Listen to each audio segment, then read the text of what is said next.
Thanks. ॐ शुक्लां भरधरं विष्णुं शशिवर्णं चतुर्भुजं प्रसन्नवदनं ध्यायेत् सर्वविघ्नोपशान्तये। ॐ सहना भवतु सहनौ भुनक्तु सह वीर्यं करभावहै तेजस्विनावधीतमस्तु मा विद्विषावहै। ॐ शान्तिः शान्तिः शान्तिः। अगजानन पद्मार्कं गजाननमहर्निशम् अनेकदन्तं भक्तानाम् एकदन्तमुपास्महे। श्रीमहागणपतये नमः। गुरवे सर्वलोकानां विषजे भवरोगिणां निधये सर्वविद्यानां श्रीदक्षिणामूर्तये नमः। अस्मद्गुरुचरणारविन्दाभ्यां नमः। वसुदेवसुतं देवं कंसचाणूरमर्दनं देवकी परमानन्दं कृष्णं वन्दे जगद्गुरुं। ज्ञानानन्दमयं देवं निर्मलस्फटिकाकृतिम् आधारं सर्वविद्यानां श्रीहयग्रीवमुपास्महे। श्रीहयग्रीवमूर्तये नमः।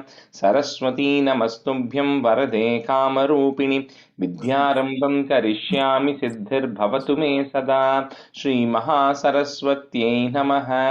उमाकोमलहस्ताब्जसम्भावितललाटकं हिरण्यकुण्डलं वन्दे कुमारं पुष्करस्वजं। வெற்றிவேல் முருகனுக்கு ஹரஹரோஹரா. லோகவீரியம் மகாபூஜ்யம் சர்வரக்ஷாகரம் விபும் பார்வதீஹிருதயானந்தம் சாஸ்தாரம் பிரணமாம்யஹம். சுவாமியே சரணமையப்பா. वागर्ताविव सम्पृक्तौ वागर्तप्रतिपत्तये जगतः पितरौ वन्दे पार्वती परमेश्वरौ। श्रीपार्वतीपरमेश्वराभ्यां नमः। कोमलं कूजयन् वेणुं श्यामलोऽयं कुमारकः वेदवेद्यं परब्रह्मा तस्मै श्रीगुरवे नमः। अस्मद्गुरुचरणारविन्दाभ्यां नमः। श्रीकृष्ण गोविन्द हरे मुरारे श्रीनाथ नारायण वासुदेव। श्रीकृष्ण गोविन्द हरे मुरारे श्रीनाथ नारायण वासुदेव। श्रीकृष्ण गोविन्द हरे मुरारे श्रीनाथ नारायण वासुदेव। पीताम्बरं करविराजितचक्रशङ्खकौमोदकी सरसिजं करुणासमुद्रं राधासहायम् अतिसुन्दरमन्दहासं वातालयेशम् अनिशं हृदि भावयामि। कृष्णो रक्षतु मां चराचरगुरुः कृष्णं नमस्ये सदा। कृष्णेनैव सुरक्षितोऽहमसकृत् कृष्णाय दत्तं मनः। कृष्णादेव समुद्भवो मम विभो कृष्णस्य दासोऽस्म्यहं। कृष्णे भक्तिरचञ्चलास्तु भगवन् हे कृष्ण तुभ्यं नमः। श्रीगुरुवायूरप्पा शरणं नम्राणां सन्निधत्ते सततमपि पुरस्तैरणभ्यर्थितानपि आर्तान् कामानजस्रं वितरति परमानन्दसान्द्रां गतिं च। इत्थं निःशेषनभ्यो निरवधिकफलः पारिजातो हरे त्वं क्षुद्रं तं चक्रवाटी द्रुममभिलषति व्यर्थमर्त्यव्रजोऽयं। श्रीगुरुवायूरप्पा शरणं श्रीभट्टपादम् अनिशं हृदि भावयामि। वंशीविभूषितकरात् नवनीरदाभात् पीताम्बरात् अरुणबिम्बफलात् रोष्टात् पूर्णेन्दुसुन्दरमुखात् अरविन्दनेत्रात् कृष्णात् परं किमपि तत्त्वमहं न जाने. കൈരണ്ടും കൂപ്പി ഞാൻ വീണ്ടുമീറക്കുന്നു നീരജലോചന നിന്നോടായി. ഏതീനു മന്യനെ കുമ്പിടേണ്ടാത്തോരു രീതിയിൽ നീ എന്നെ പാലിക്കെന്നായി. കൃഷ്ണ ഹരേ ജയ കൃഷ്ണ ഹരേ ജയ കൃഷ്ണ ഹരേ ജയ കൃഷ്ണ ഹരേ. Good evening, everyone. Thanks for joining. Thanks for accommodating the change in time as well. So we'll keep the class a little short today because we changed it to the evening time just for this class. Normally, I don't change the class timings, but this time, unfortunately, it just didn't work for me. So, okay, so let's just do a quick review of 14 today. So Sundari, can you review 14? Dasakam 14? Yeah, we actually started 15 also, right? I know, but I didn't want to do 2 Dasakams today. Okay. Yeah.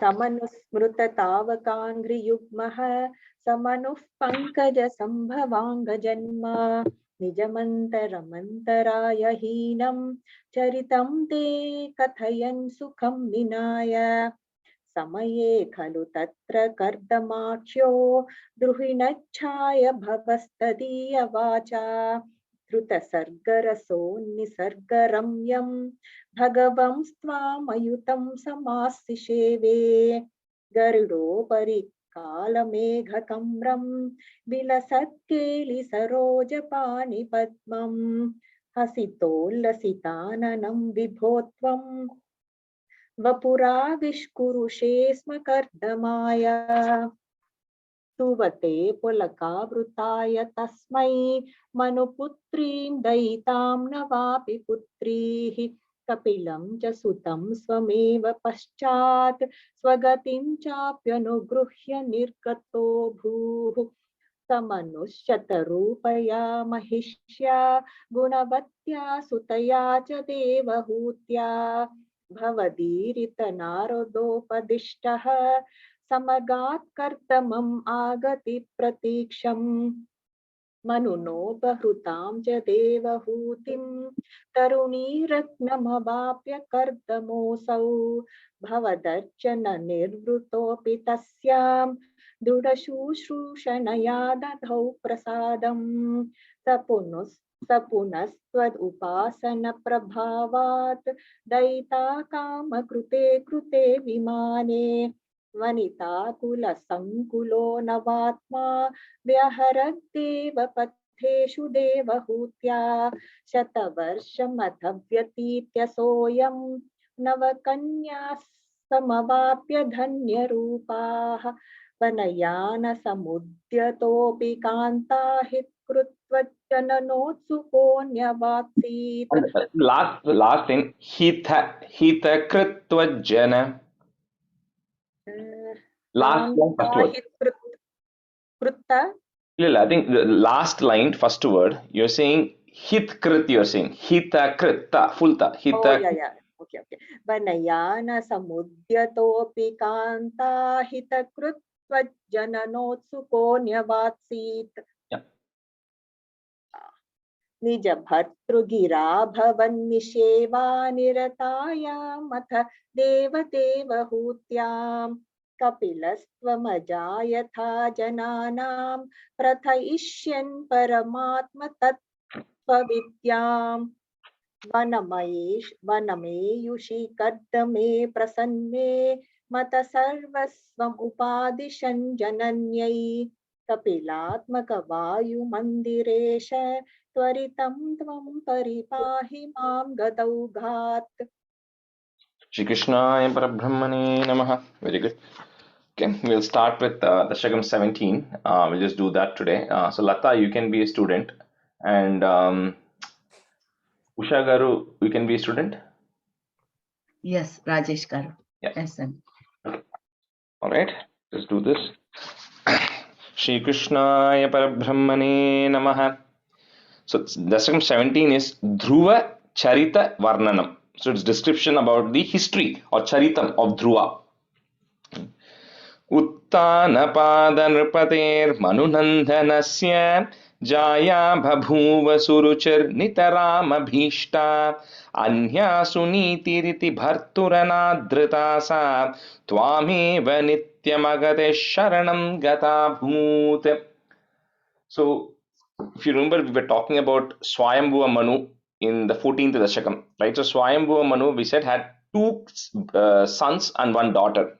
The daughter was the Devahuti, who then got married to Kardama, and then the Kapilopakyanam story we saw. So that was that 1 daughter he had.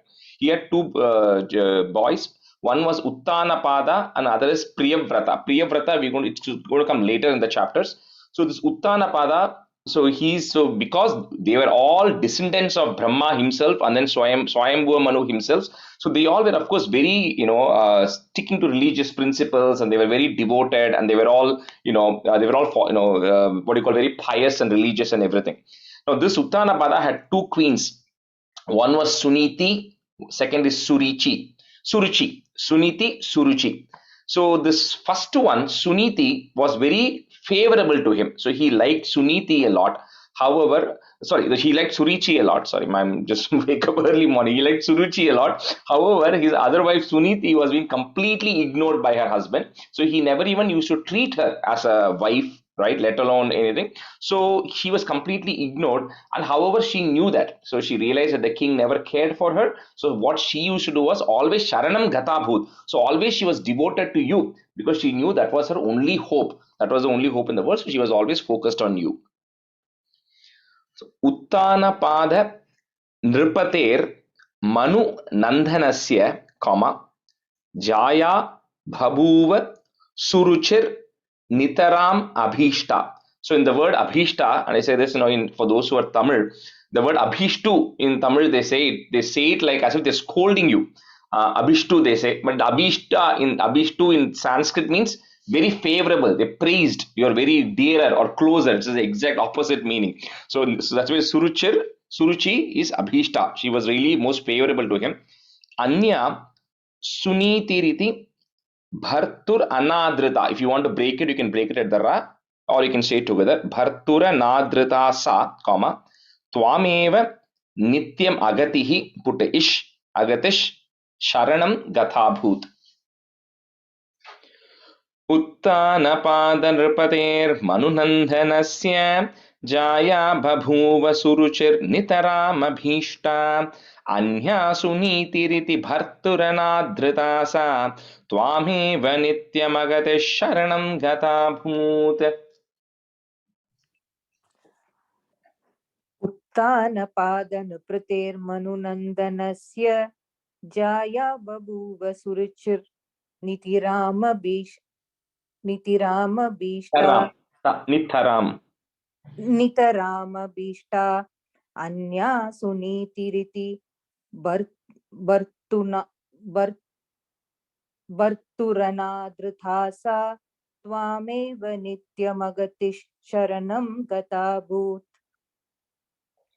उत्तानपादनृपतेर्मनुनन्दनस्य जाया बभूव सुरुचिर्नितरामभीष्टा अन्या सुनीतिरिति भर्तुरनादृता सा त्वामेव नित्यमगतिः शरणं गताभूत्. I think I was practicing 14 and 15 and I'm mixing all the ragas here in 17 now. No, I think your tune is correct. And the 14, 15 is not, 14 and 12, there's subtle difference, but it's not too far away from each other, right?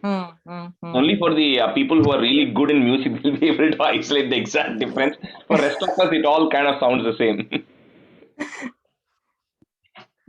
उत्तानपादनृपतेर्मनुनन्दनस्य जाया बभूव सुरुचिर्नितरामभीष्टा अन्या सुनीतिरिति भर्तुनादृता सा त्वामेव नित्यमगतिः शरणं गताभूत्.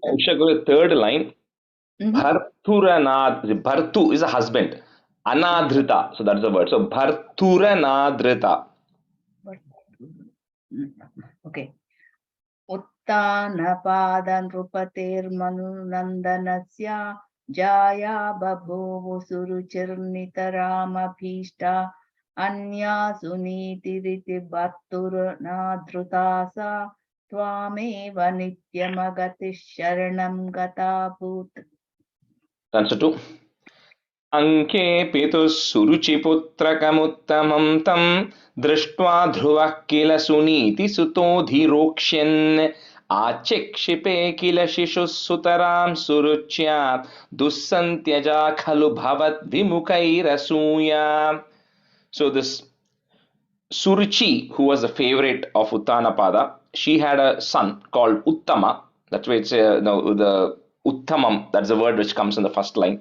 And then Suniti had a son whose name was Dhruva.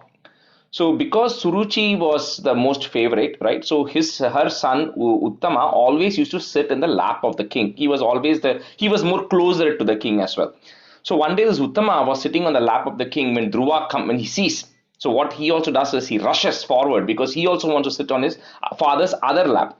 So at that time, the Suruchi, right, she stops Dhruva and she tells him, the child, you know what, you don't deserve to sit on the lap of the king. You are still the son of the king. However, you did not take birth from my womb. So because you did not take birth from my womb, you don't have the priority of becoming the next king. So you cannot become the prince, because of which you are not qualified to sit on your father's lap. And she says the only thing, what I suggest you do is you go and you pray to the Supreme Lord, you undergo all these austerities and everything, and you pray to him and hope that in the next birth at least you will take birth in my womb, and then you will get the chance to become the king. Right, so she tells him like this, and here Bhattadripat says that Dusantyaja, that people who are not devoted to you, right, because she's not devoted to the Lord, jealousy of course is going to be there for all of them, because that is how their state is going to be. However, the other one, Suniti, who was very devoted to you, and she was also devoted only because she was shunned, so but at least she had a good mental attitude because she was always praying to you. So this lady actually, Suniti's son Dhruva is insulted by Suruchi, saying you cannot sit on your father's lap. Anke pituhu, put is pitus Suruchi putrakam uttamam. I'm just breaking it so it's easy for you. Putrakam uttamam tam, comma, drishtva dhruvaha, put a sound, dhruva kila suniti suthodhi rokshian. You can say it together, Suthodhi Rokshan. Achikshipe Kila Shishuhu, put a is, Shishus Sutaram Suruchya, comma, Dusantyaja Khalu Bhavat Vimukhair Asuya. Vimukhair Asuya, you can say it together. If you want to break it, Vimukhair Asuya. अंके पितुः सुरुचिपुत्रकमुत्तमं तं दृष्ट्वा ध्रुवः किल सुनीतिसुतोऽधिरोक्ष्यन् आचिक्षिपे किल शिशुः सुतरां सुरुच्या दुस्सन्त्यजा खलु भवद्विमुखैरसूया. अंके पितुः पुत्रकमुत्तमं तं दृष्ट्वा ध्रुवः किल सुनीति सुतोऽधिरोक्ष्यन् आचिक्षिपे किल शिशुः सतुरां सुरुच्या दुस्सन्त्यजा खलु भवत् विमुखैरसूया. Third line, Lata, Sutaram Suruchya. Sutaram Suruchya. Okay. अंके पितुः सुरुचि पुत्रकमुत्तमं तं दृष्ट्वा ध्रुवः किल सुनीति सुतोऽधिरोक्ष्यन् आचिक्षिपे किल शिशुः सुतरां सुरुच्या दुस्सन्त्यजा खलु भवत् विमुखैरसूया. अंके पितः सुरुचि पुत्रकमुत्तमं तं दृष्ट्वा ध्रुवः किल सुनीतिसुतोऽधिरोक्ष्यन् आचिक्षिपे किल शिशुः सुतरामसुराच्या दुस्सन्त्यजा खलु भवद्विमुखैरसूया. End of that first line, Uttamam tam, there is a comma there, okay, after that. Oh, sorry. अंके पितः सुरुचिपुत्रकमुत्तमं तं दृष्ट्वा ध्रुवः किल सुनीतसुतोऽधिरोक्ष्यन् आचिक्षिपे किल शिशुः सुतरां सुरुच्या दुस्सन्त्यजा खलु भवद्विमुखैरसूया. Stanza 3. त्वन्मोहिते पितरि पश्यति धारवश्ये दूरं दुरुक्ति निहतः सगतो निजाम्भां सापि स्वकर्मगतिसन्तरणाय पुंसां त्वत्पादमेव शरणं शिशवे शशंस. So in Narayaneeyam, at least what most of the Narayaneeyam as well as what we are going to cover, it's kind of I would say one of them is all the avatarams, right? Sections are there. Then there are a lot of examples of great devotees of the Lord. So we are going to see two of them. I think in this session, yeah, the Dhruva is one of them. So one of them is all about all the devotees of the Lord, right? And the third is little bit all the philosophical stuff which comes, some in the beginning and some in the end. Those are the three categories, right? So this falls in the middle category of last time 14 we saw is kind of an avataram also, like we said Kapila avataram. 15 is a little bit philosophical, but 14 and 15 are the same. And then 17 is one among the devotees. So this boy Dhruva, and it's going to come later, is only 5 years old, right? So he's a very small boy at this point. So he, of course, when his stepmother or his perima, whatever you want to call, so she insulted him. So he then takes it very seriously. He feels very, shocked at it. So of course, what he does is gato nijambam. He comes running to his mother, because where else will he go, right? So he comes immediately and then he tells, and then all the other people also tell her what has actually happened. So now Suniti, right, immediately takes him up and says that, she also felt very bad, right? But however, she says first thing she tells him is, do not think bad of anybody. Just because Suruchi has told her that, number one, do not say anything bad about her. Do not think bad things should happen to her. So don't think any of that stuff, number one. Two, she says, whatever she said is true. She says, I am very unfortunate. Even though I am married to your father, I'm not even qualified to be like a maid servant for your father. So it is a fact that if you have to become the king, you cannot take birth in my womb. Should have taken birth in her womb. Because you didn't, you are not going to become the king. So that is a fact. And the second thing she says is, although what she said was very harsh, but she said something which is very true, which is factual. She says, if you want something, the only hope for you is you have to pray to Lord Narayana. She was very right about it, right? She says, not only your father Uttanapada, even his father Swayambhuva Manu, and even your great grandfather Brahma, they all have meditated on the Lord. Whatever they want. Even Brahma, when he started creation, he didn't know how to go create. He didn't have any information. How did he get it? He got it through meditation to the Lord. Same thing with Swayambhuva Manu. So she says, what she said is absolutely right. You have to meditate. There's no other choice. So at least that she was true, although it was very harsh. So she says that is the only option for you right now. There's no other choice. Right? And she was telling that so that he gets over and he doesn't think about it anymore, to kind of pacify him. Twan mohite pitari पश्यति दारवश्ये comma दूरम दुरुक्ति निहतः is there put is निहतस स गतो निजाम्भाम सापि स्वकर्म गति संतरणाय पुंसाम कॉमा त्वत् पादमेव शरणम शिशवे शशंस. He says swakarma. He says that is your karma. Whatever is going to happen for your karma, it is bound to happen, and that's what you are facing today. त्वन्मोहिते पितरि पश्यति धारवश्ये दूरं दुर्हुक्ति निहतः स गतो निजाम्भां सापि स्वकर्मगति संतरणाय पुंसां त्वत्पादमेव शरणं शिशवे शशंस. त्वन्मोहिते पितरि पश्यति धारवश्ये दूरं दुरुक्ति निहतः स गतो निजाम्बं सापि स्वकर्मगति संतरणाय पुंसां त्वत्पादमेव शरणं शिशवे शशंस. त्वन्मोहिते पितरि पश्यति दारवश्ये दूरं दुरुक्ति निहतः स गतो निजाम्बं सापि निजाम्भाम.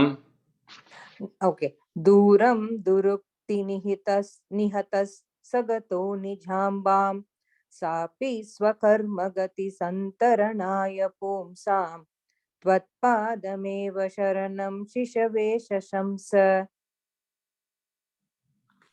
तन्मोहिते पितरे पश्यति धारवश्ये दूरं दुरक्ति निहतः स गतो निजाम्बां सापि स्वकर्मगति संतरणाय पुंसां त्वत्पादमेव शरणं शिशवे शशंस.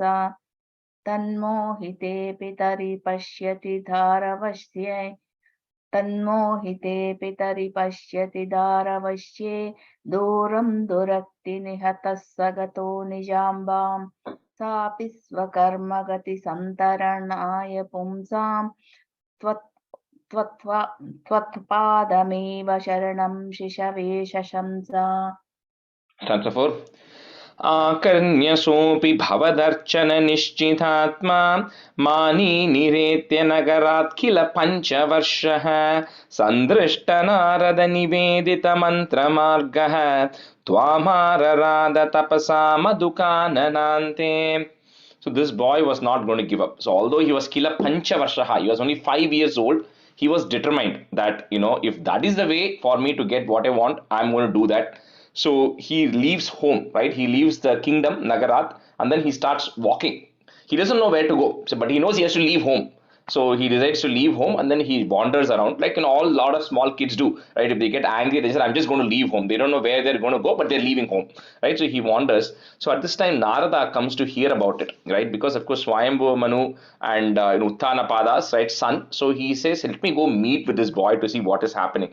So Narada intercepts him on this way and tells him that you kshatriyas are like so you are like you can't resist a single insult. The moment somebody says something bad about you, you just start boiling from inside, which is not good. You should have a little bit of patience and everything. And Narada tells, why are you getting so ticked off, right? Because some lady said something and all that. But this boy is saying, nothing of that sort. I've decided this is kind of what I'm going to do. I'm pretty strongly feeling about this thing. So then Narada asks him, what is your plan? So Dhruva says, I'm just going to go meditate to the Supreme Lord and then I'm going to get what I want. So Narada says, hey, listen, there are so many mystics who have gone years and years, in fact, multiple births. All they have done is meditation, right? And they are not, and they still cannot meet the Lord. And plus, what you are trying to do is, it's not going to be that easy, right? To meditate and all that stuff. So Dhruva says, all the things you're talking about, right? That people get distracted, materialistic things, all of that stuff doesn't resonate with me. He says, because you could say that I am clouded with ignorance because I'm a small boy. I cannot connect to all those things, right? I know what I want. He says, I want to get even higher than my father and my grandfather. I want to reach a state which is even higher than that. So he says, so you're not going to be able to change my mind. I've decided. If you can, you tell me what I should do to get that. If you're able to help me with that, then please advise me. So then Narada then says, you know what, he's figured that there's something in this boy, because Narada is, of course, he's one of those people who knows everything that is happening. So he figures this boy is on to something. So he gives him advice. He says, you actually go towards the banks of Yamuna. There is some forest called Madhuvana.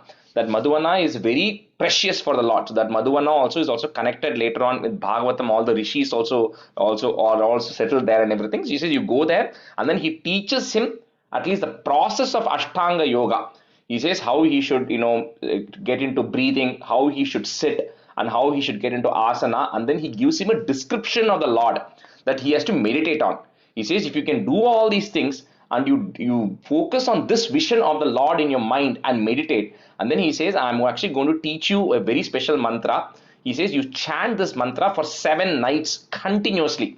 You chant this mantra, you follow these principles, and you meditate, you will get what you want. So that mantra he teaches them is Om Namo Bhagavate Vasudevaya. That is the mantra Narada teaches Dhruva.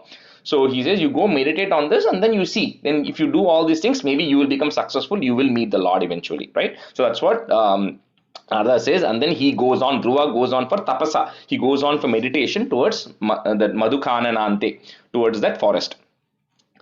Akarnya sopi bhavadarchana nishchitatma, comma, Mani niretya nagarat kila panchavarshaha sandrishta narada nivedita mantra margaha. So put a visarga at the end of that line and a comma, margaha. Next line, if you have is at the beginning of the line, you can strike that off. Twamararadha tapasa madhukhananante.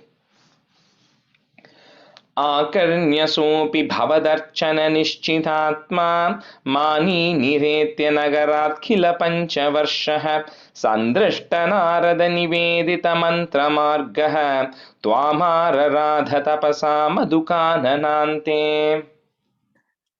आकर्ण्य सोऽपि भवदर्चन निश्चितात्मा मानी निरेते नगरात् किल पञ्चवर्षः सन्दृष्ट नारद निवेदित मन्त्रमार्गः त्वामारराध तपसा मधुकाननान्ते. आकर्ण्यसोऽपि भवदर्चन निश्चितात्मा मानी निरेत्ये नगरात् किल पञ्चवर्षः सन्दृष्ट नारद निवेदित मन्त्रमार्गः त्वामारराध तपसा मधुकाननान्ते आकर्ण्यसोऽपि भवदर्चन निश्चितात्मा मानी निरेत्य नगरात् किल पञ्चवर्षः सन्दृष्टनारद निवेदित मन्त्रमार्गः त्वामारराध तपसा मधुकाननान्ते आकर्ण्यसोऽपि भवदर्चन निश्चितात्मा मानी निरेत्य नगरात् किल पञ्चवर्षः सन्दृष्टनारद निवेदित मन्त्रमार्गः त्वामारराध तपसा मधुकाननान्ते. Sounds fine. ताते विषण्ण हृदये नगरीं गतेन श्रीनारदेन परिसान्त्वितचित्तवृत्तौ बालस्त्वदर्पितमनः क्रमवर्धितेन निन्ये कठोरतपसा किल पञ्चमासान्. So Narada at this time, he then decides to go pay a visit to Uttanapada because he knows nobody knows where Dhruva is. Only Narada knows now. So he visits Uttanapada. So Uttanapada then is feeling very sad and remorse about it. He says, you know what, I got so carried away with my addiction towards one of my wife that I ignored my 5-year-old son who was actually coming towards and wanting to sit on my lap, that he now has got insulted. He has left the house. We don't know where he has gone. We don't know what he's going to be doing. He must be hungry. If he's gone to the forest, he's going to get eaten by wild animals, and he's very concerned. So Narada says, don't worry, right? I know where he is. And he says he's on the right path. He is definitely, you don't know. He's Narada is saying, Uttanapada, you don't know about the this greatness of Dhruva. I think he's on the right path and he's going to come back, right, with some more knowledge and everything. So do not stop him and be assured that nothing is going to happen to him. So Narada assures Uttanapada, and then Dhruva then reaches Madhuvana, and then he then starts his penance or his meditation.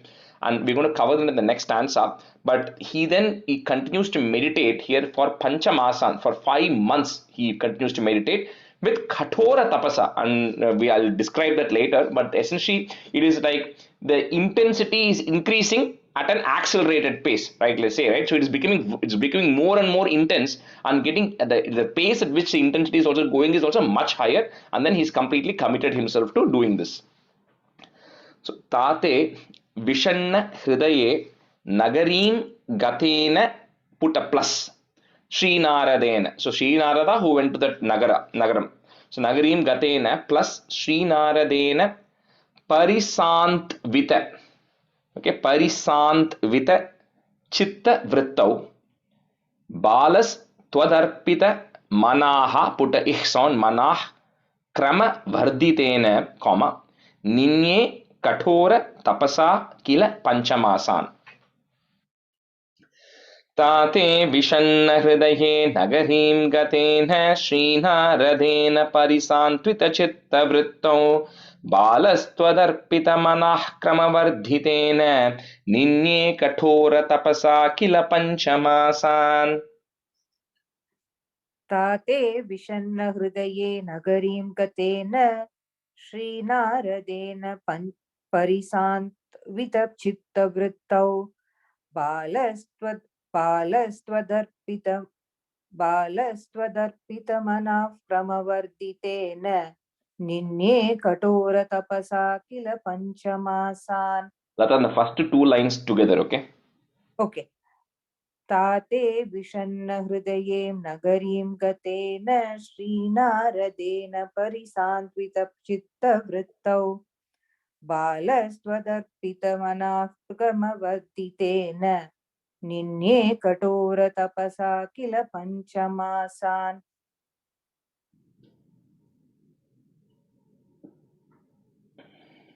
ताते विषण्ण हृदये नगरीं गतेन श्रीनारदेन परिस्वान्तितचित्तवृत्तौ बालस्त्वदर्पितमनः क्रमवर्धितेन निन्ये कठोरतपसा किल पञ्चमासान्. ताते विषण्ण हृदयेन गरीं गतेन श्रीनारदेन परिस्वान्तितचित्तवृत्तौ बालस्त्वदर्पितमनः क्रमवर्तितेन निन्ये कठोरतपसा किल पञ्चमासान् 6. तावत् तपोबलनिरुच्छ्वसिते दिगन्ते देवार्तितस्त्वमुदयत् करुणार्द्रचेताः त्वद्रूपछिद्रसनिलीनमतेः पुरस्तात् आविर्बभूवित विभो गरुडाधिरूढः. So in Bhagavatam, they describe so nicely the penance that Dhruva goes through. So he says in the first month, he only eats every 3 days, and that too he eats only fruits and berries because he's in the forest. And then he's continuing to do the meditation on the Lord. Then the second month, instead of first 3 days, I think he eats every 6 days. And then he stopped eating fruits and berries and everything, and he's eating dry leaves. He survives on dry grass and leaves. Then in the third month, he stops eating anything, and then he's only drinking water, and he drinks water only every 9 days. And then in the fourth month, he doesn't even drink water also. He stops even drinking water, and he's only consuming air, right? And then he's able to control his mind. And by the fifth month, he had reached a point where he was standing on one leg, and then he was not even breathing to some extent, right? He had completely controlled his breathing as well. And what he was able to then realize, and because he was also constantly meditating on the Lord and focusing on Om Namo Bhagavate Vasudevaya, he had reached that point where he realized that his own soul is connected to the soul of everybody else in the universe, and it is all one. Right? He comes to that point of realization. And because he had reached that point of realization and he had stopped breathing also, right? He had completely paused anything. So there was nothing happening in his body. I think it's kind of like a samadhi state where he's not doing anything, no senses are active, no breathing is active, nothing is happening. The entire world, all the gods also started feeling suffocating because he had assigned, what do you call, combined himself with the rest of the world from a consciousness perspective, and he had stopped breathing. Everybody else was feeling suffocated. So everybody approached the Lord and said, it's time that you go and meet him right now, right? So then suddenly Dhruva one day, when he was meditating, right at that point, that image of the Lord went away from his mind.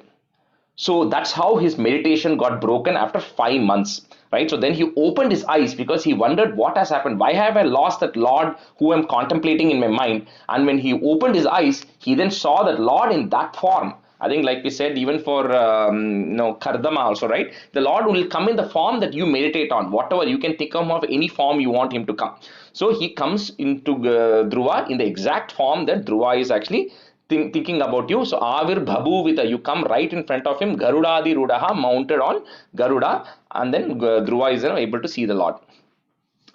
So Tavat Tapobhala Niruchvasite. So this word Niruch, ich, and then the second cha, it's like you can't say the full letter cha doesn't come because in Sanskrit it's got a line underneath it. So chwasite, the cha and va you have to say it together. Chwasite digante, comma, devarti tas twamudayat karunardra chetaha twadrupa chidrasa nilina matehe, put a f, matef, purastat, put a it at the end of that line and a comma. Next line, the da that you have becomes an a. Avir bhabhuvita vibho garudadhi rudaha. Tavat tapobala niruchvasite digante devartitastvamudayat karunardrachetaha त्वद्रूपचिद्रसनिलीनमतिः पुरस्तात् आविर्बभूवित विभो गरुडाधिरूढः.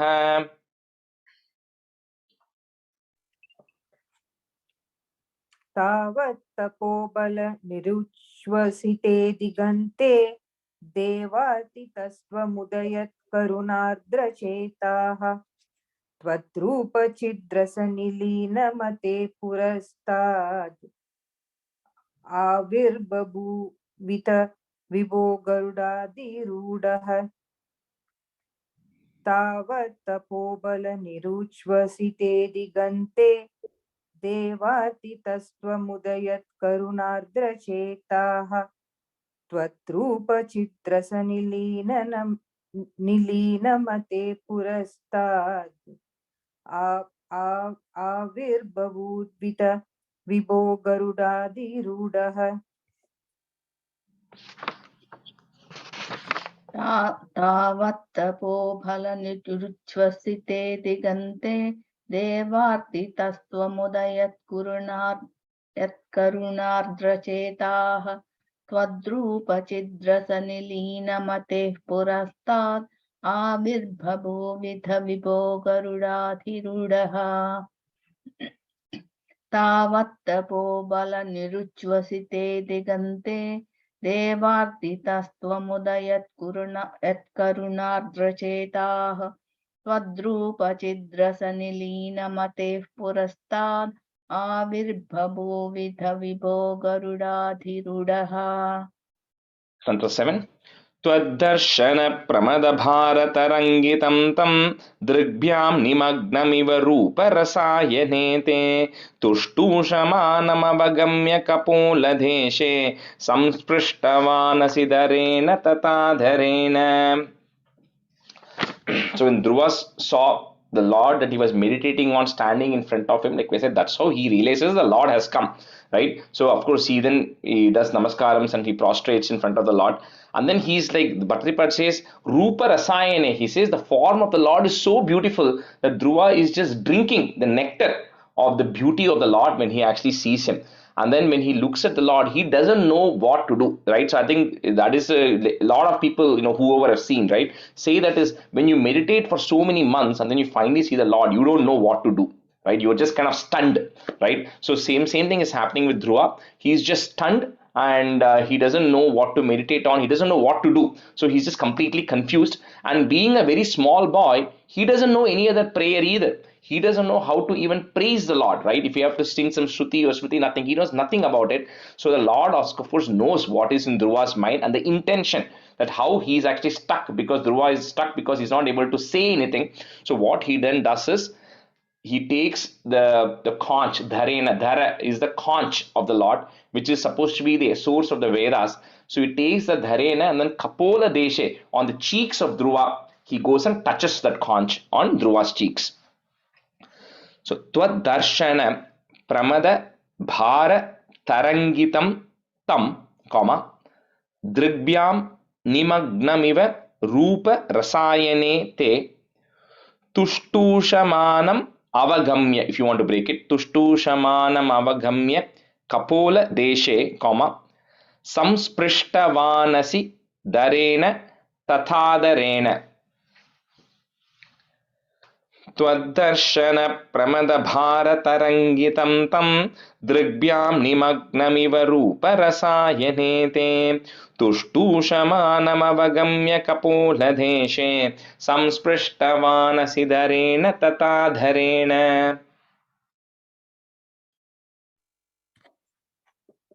त्वद्दर्शन प्रमदभारतरङ्गितं तं दृग्भ्यां निमग्नमिव रूपरसायने ते तुष्टुषमानमवगम्य कपोलदेशे संस्पृष्टवानसिधरेण तदाधरेण.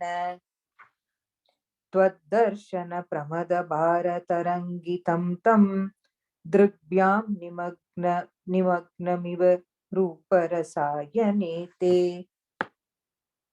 तुष्टुषमानमवगम्य कपोलदेशे संस्पृष्टवानसिधरेण तदाधरेण.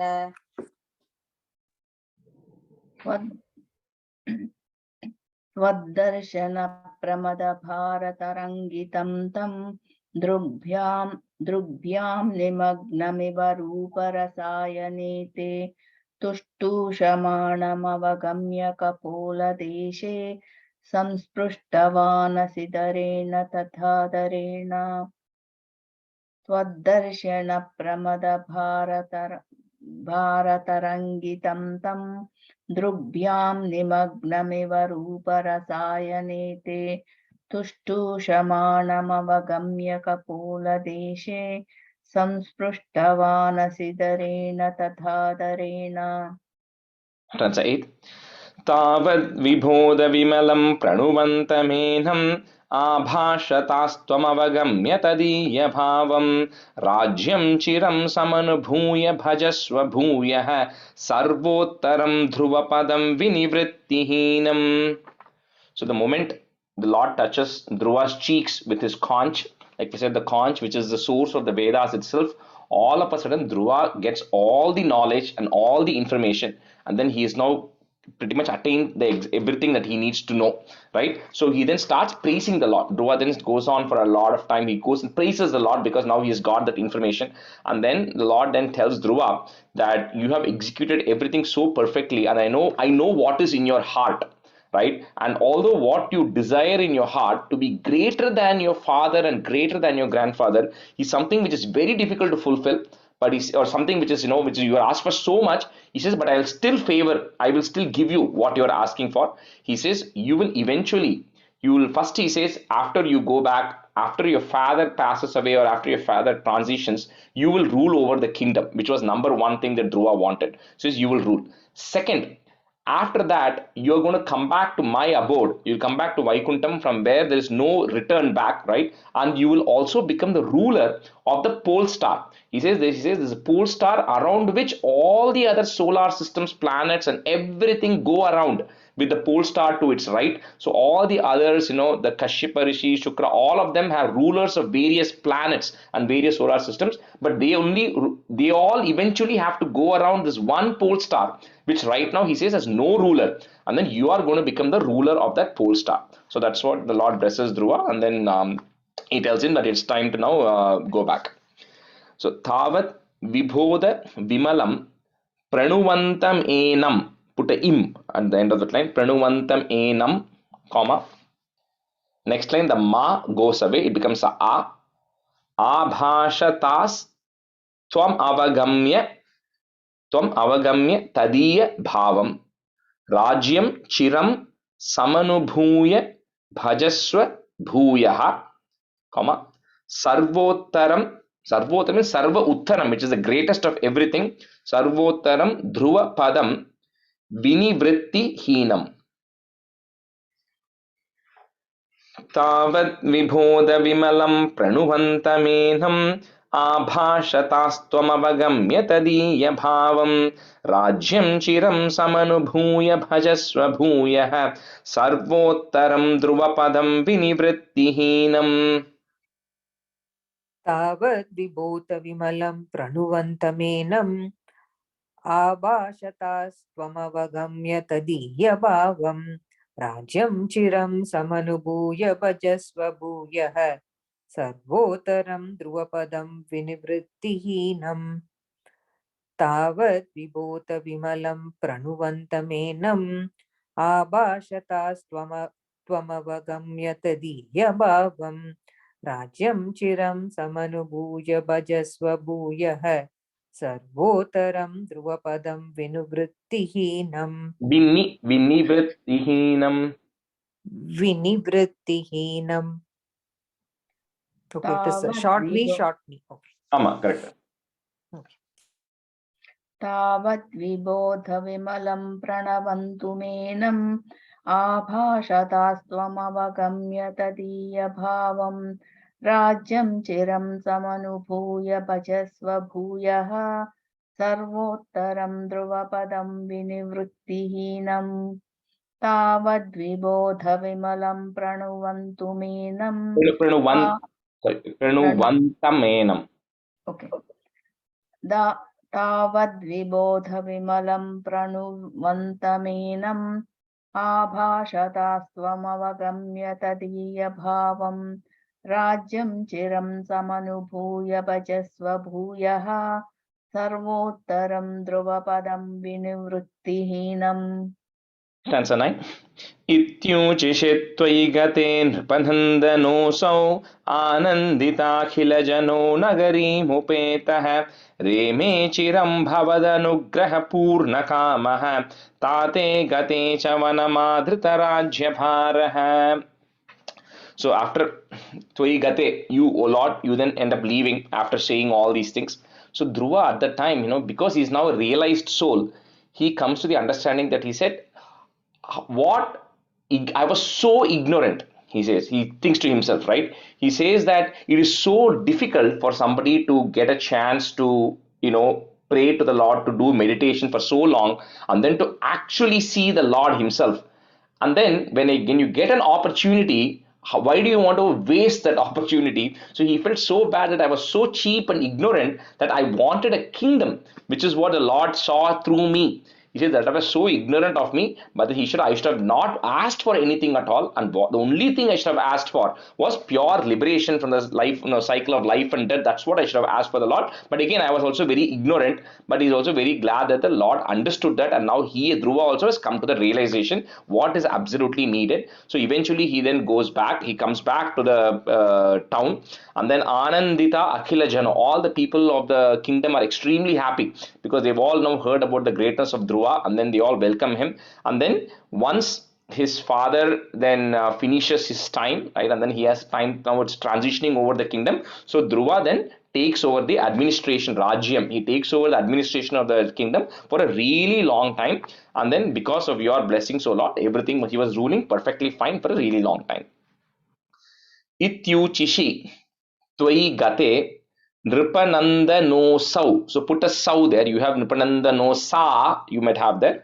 You make it a sau, Nripanandanosau, comma. Next line, the va becomes a. Ananditakhila. So Anandita Akhila Jano. So Ananditakhila Jano Nagarim Upetaha Reme Chiram Bhavadanugraha Purna Kamaha. Put a visarga there, end of that line, Kamaha, comma. Next line is goes away. Tate Gate Cha Vanamadhrita Rajya Bharaha.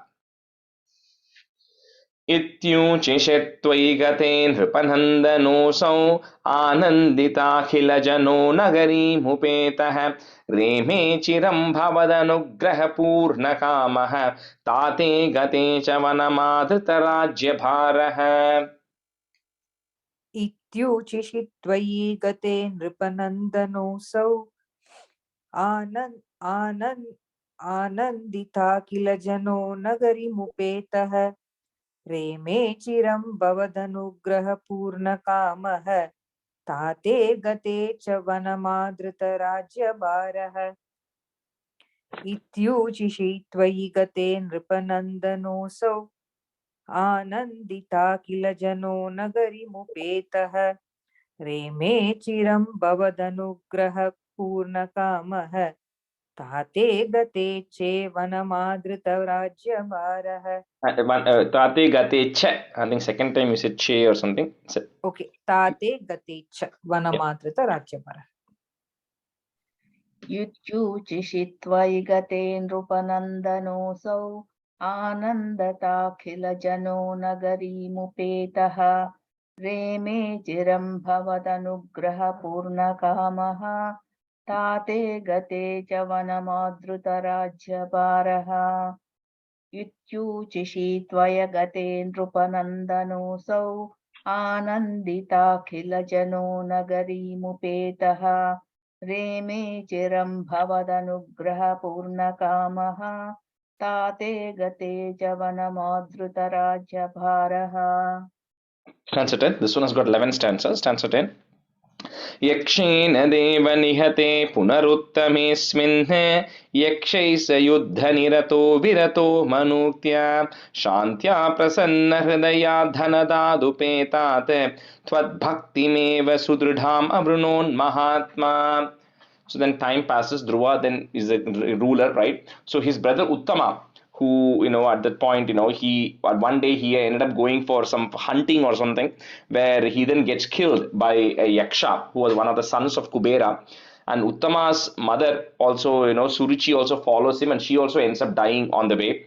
So then Dhruva then goes to battle with the Yaksha, and then when he is almost defeating him, at that time Manu and others are coming and telling him not to hurt, and even Kubera comes and says, "Don't hurt that Yaksha." And then he asks for Dhruva, "What do you want?" Right, as a return, as a favor for not hurting him, ask me whatever you want in terms of wealth. But Dhruva, of course, had become more matured at this point, and he says he doesn't want anything. He only needs Tvat Bhakti Meva. He says, "I only want more devotion to the Lord and nothing else." And then he's in respect Kubera also. Yakshena Deva Nihate Punar Uttamesmin. If you want to break it, it's Punar Uttamesmin, comma. Yakshaihi is there put is Yakshais sa Yuddha Nirato Virato Manuktya Shantya Prasanna Hridayad Dhanadad Upetat. Put it. So I'll say break that word again. Prasanna Hridayad Dhanadad Upetat it, comma. Next time, if you have two it, that is in Sanskrit, you can So knock it one. is Dhanadad Upetat, is it? Yeah, Sethu sollakudada, Dhanadad Rajesh. Upetat. Okay. Sorry, any get Lata? You can't say Dhanadad Upetan sollakudada. You can say it together. So anything you can always say it together. I'm only breaking it if you're not able to say it together. So here, Shantya Prasanna Hridaya Dhanadad Upetat. It will flow together. Anyways, even if you break it, if you say it fast, it will always flow together. You won't see the difference. Okay. So Upetat, comma. Next word, next line, the it, one, the two it, one of the it goes away. What? Bhakti Meva Sudridham Avrunon Mahatma. It's easier to break this one, break that ma. So im and a. So Sudridham Avrunon Mahatma.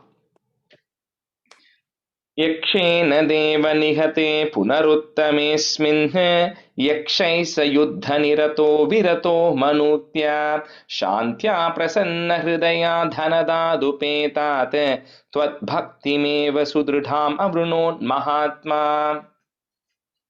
Yakshena devanihate punaruttamismin yakshai sayuddha nirato virato manuktya shantya prasanna hridaya dhanuda dupetat tvat bhaktimeva sudrudham avrunon mahatma yakshena devanihate punaruttamismin यक्षै स युद्धनिरतो विरतो मनुक्त्या शान्त्या प्रसन्न हृदया धनदादुपेतात् त्वद्भक्तिमेव सदृढाम अवृणोन्महात्मा. Sorry, Sudridam. सुदृढाम अवृणोन्महात्मा. यक्षेण देव निहते पुनरुत्तमेऽस्मिन् यक्षै स युद्धनिरतो विरतो मनुक्त्या शान्त्या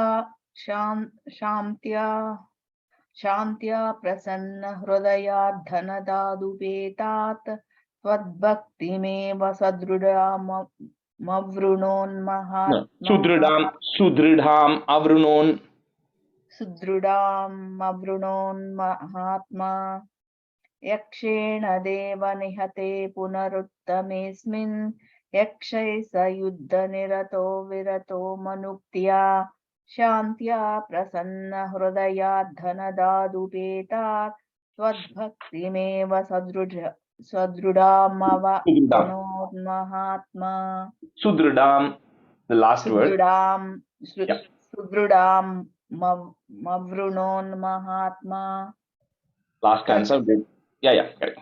Last answer we'll do it quickly. So at the very end, after ruling for several years, then Purusha, Narayana, your own what do you call messengers come in a celestial car and take Dhruva and his mother also with them to Vaikuntham, and then now you are still ruling over the Dhruva Loka, which is the pole star. That's why it's called the Dhruva Nakshatra, because Dhruva is ruling over that pole star. He is not in that pole star. It's not situated. He is still in Vaikuntham, but he is a ruler of that pole star. So Bhattacharya says, "Thus, O Lord, you take care of your devotee so much. A 5-year-old boy comes and meditates, and then you give, of course, he's meditated for 5 years, 5 months very intensely, but of course you gave him what he asked for. Similarly, please eradicate mamama yoghan, please eradicate all of my diseases and ailments as well. Ante bhavat purusha neeta vimana yato, comma, matra samam dhruvapade muditoyamaste एवं स्वभृत्य जन पालन लोल धीस्त्वं, वातालयाधिप निरुन्धि ममाम यौघान. Lata and Usha Garu, just say one time, okay? Ante bhavat purushanita vimanayato matra samam dhruvapade mudito yamaste evam swabhritya janapalana loladhistvam vatalayadhipanirundhi mamama yoghan. Ante bhavat purusha nita vimanayato matra samam dhruvapade mudito yamaste evam swabhritya janapalana loladhistvam vatalayadipanirundi mamama yogan. Ante bhavat purushanita vimanayato matra samam dhruvapade mudito yamaste evam swabhrutya janapalana lolatistvam vatalayadhipinirundi mamaya yaukana.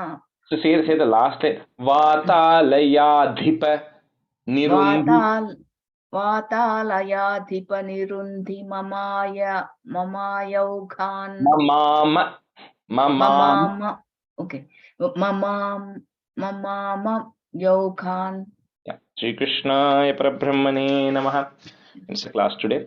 सान्द्रानन्दावबोधात्मकमनुपमितं कालदेशावदिभ्यां निर्मुक्तं नित्यमुक्तं निगमशतसहस्रेण निर्भास्यमानम् अस्पष्टं दृष्टमात्रे पुनरुरुपुरुषार्थात्मकं ब्रह्मतत्त्वं तत्तावद्भाति साक्षात् गुरुपवनपुरे हन्त भाग्यं जनानां कायेन वाचा मनसेन्द्रियैर्वा बुद्ध्यात्मना प्रकृते स्वभावात् करोमि यत् सकलं परस्मै नारायणायेति समर्पयामि.